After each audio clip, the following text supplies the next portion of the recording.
বন্ধুরা, আজ আমি এসেছি হিমালয়ের গায়ে এক প্রাচীন মন্দিরে। চারপাশে কি শান্ত পরিবেশ।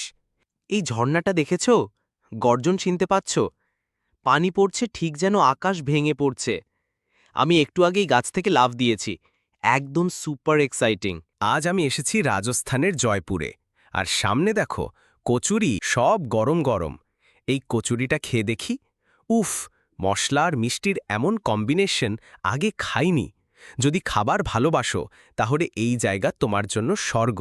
এই যে আমি উটের পিঠে বসে আছি, আর আমার চারপাশে শুধু সোনালি বালু আর সূর্যের আলো। জানো, মরুভূমিতে সূর্যাস্ত একদম অন্যরকম রং দেখায়।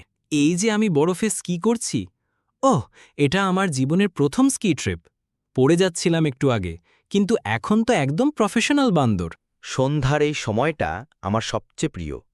সাগরের ধারে হাঁটা, হাতে নারকেল জল, আর পায়ের নিচে ঠান্ডা জলের ছোঁয়া। Please like, share, and subscribe.